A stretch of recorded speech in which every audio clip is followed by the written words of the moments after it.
Hello students, 10th Maths Chapter 2 Numbers and Sequence Exercise 2.7 10th sum video பார்க்கலாம்.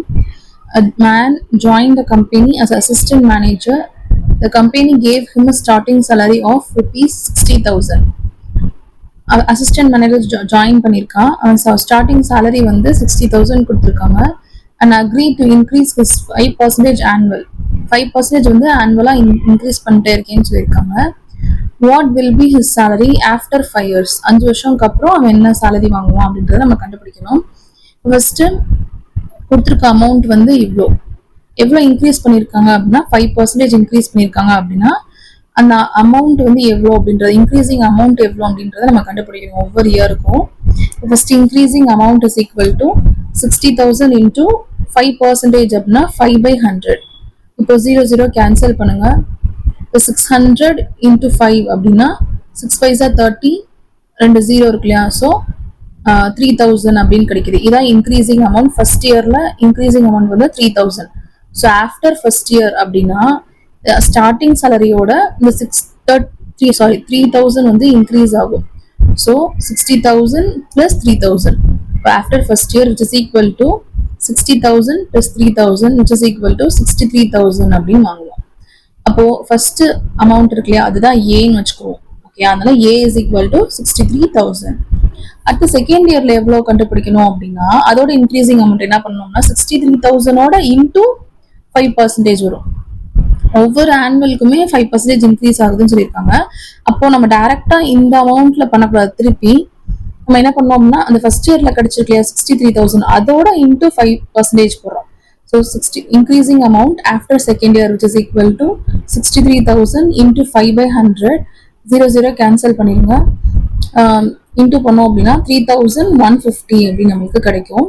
So after second year 3,150 plus the 63,000 இதோட தான் இந்த 3,150 நம்ம add பண்ணணும். சரிங்களா? அப்போ 3,150 plus 63,000 which is equal to 66,150 அப்படி ரெண்டு ஆட் பண்ணோம் அப்படின்னா இந்த வேல்யூ கிடைச்சிருக்கு. இதான் வந்து T2, ஏ தான் வந்து T1, இது வந்து T2. இது ரெண்டையும் டிவைட் பண்ணோம் அப்படின்னா ரேஷியோ என்ன அப்படின்னு கிடைச்சிரும், common ratio. So R is equal to T2/T1 which is equal to 66,150 divided by 63,000. ரெண்டையும் கேன்சல் பண்ணலாம். 5 டேபிள்ல 0 கேன்சல் ஆயிரும். இப்போ 5 டேபிள்ல பாருங்க 1 5 is 5, ரிமைனிங் 1 இருக்கு. 5 3s are 15, so 3 times remaining இங்க 1 இருக்கு. 2 timesனா 10, remaining 1 இருக்கும். 15 வந்து 3 times, so 3 வரும். அடுத்து இங்க கீழே 5 டேபிள் அடிச்சு பாருங்க. 1 5 is 5, remaining 1. 10 வந்து 2 times, remaining 3 இருக்கும். 6 5s are 30, அப்புறம் அது 0 அதான் இங்க இருக்கு. இப்போ இந்த ரெண்டையும் 3 டேபிள்ல கேன்சல் பண்ணலாம். 4 3s are 12, 1 3 12, 4 times, 3 வந்து 1 time. சரிங்களா? இது 3 டேபிள்ல பண்ணும்போது 4 3s are 12, 2 times வந்து 6 வரும் 3 டேபிள்ல, ஸோ 2 0, ஸோ 441/420 அப்படின்னு இருக்கும். இப்போ இதையும் நம்ம கேன்சல் பண்ணிக்கலாம். 3 டேபிள்ல 1 time, remaining 1 இருக்கும். 4 3s are 12, remaining 2 இருக்கும். 21 வந்து 7 times 3 டேபிள்ல. இது 3 டேபிள்ல கேன்சல் பண்ணும்போது 1 time, remaining 1, 4 times வந்து 12 வரும், அப்புறம் 0 கிடைக்கும். இப்போ இந்த ரெண்டையும் அடுத்து கேன்சல் பண்ணுவோம். இது ரெண்டையும் 7 டேபிள்ல கேன்சல் பண்ணலாம். ஸோ 2 times வந்து 14 7 டேபிள்ல, 1 time வந்து 7 வந்துருச்சு. அது மாதிரி இங்கேயும் 2 times 14, இது 0. இப்போ 21/20 அப்படின்னு நமக்கு ஆரோட வேல்யூ வந்து 21/20 அப்படின்னு நமக்கு கிடைச்சிருக்கு. இப்போ பார்த்துட்டோம் அப்படின்னா 5 இயர்ஸ்ல அவன் எவ்வளோ சேலரி வாங்கியிருக்கான் அப்படின்றத கண்டுபிடிக்கணும். So T5 is equal to AR⁻n-1. A வந்து 63,000, R வந்து 21/20. ஸோ அதை எழுதிக்கிறேன். 63,000 into 21/20 into n பதில் 5 சப்ஸ்டியூட் பண்றோம். So 5 - 1.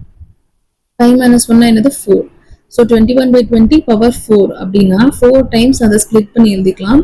So 63,000 into 21/20 into 21/20 into 21/20 into 21/20. இப்போ இந்த 0 கேன்சல் பண்ணலாம், இந்த 0 கேன்சல் பண்ணுறோம், இந்த ஜீரோவையும் கேன்சல் பண்ணுறோம். ரிமைனிங் வந்து 63 × 21 × 21 × 21 × 21. இப்போ இந்த டினாமினேட்டர்ல பாருங்க, 2 2s are 4, 4 2s are 8, 8 × 20 அப்படின்னா 160. ஸோ ரிமைனிங் எல்லாமே எழுதிக்கிறோம். இப்போ 63 × 21 ஸ்கொயர் என்னது 441. இங்கே 21 ஸ்கொயர், ஸோ 441. இது மூணையும் மல்டிபிள் பண்ணுறோம். மல்டிபிள் பண்ணோம் அப்படின்னா 12252303 அப்படின்னு நமக்கு வேல்யூ கிடைச்சிருக்கு. டிவைடட் பை 160 அப்படின்னு கிடைக்கும். இப்போ இந்த ரெண்டையும் நம்ம டிவைட் பண்ணணும். ஸோ டிவைட் பண்ணி பாருங்க. அப்படின்னா 76576 அப்படின்னு கிடைக்கும். இது 0 இருக்கு இல்லையா, 16 நான் டிவைட் பண்ணிருக்கேன். 0 இருக்கு, ஸோ ஒரு பாயிண்ட் முன்னாடி நான் வச்சுக்கிறேன். இப்போ இது இந்த வேல்யூ எழுதிக்கலாம். 76576.8. நம்ம ரவுண்ட் ஆஃப் பண்ணிக்கலாம் இல்லையா, 8 இருக்கு அப்படின்றனால இங்க வந்து 7 மாத்திக்கலாம். 5க்கு மேல இருக்கு இங்க வேல்யூ அப்படின்னா அது வந்து 7 மாத்திக்கலாம். So the salary after 5 years is rupees 76,577. இதோட இந்த சம் முடிஞ்சு. தேங்க்யூ.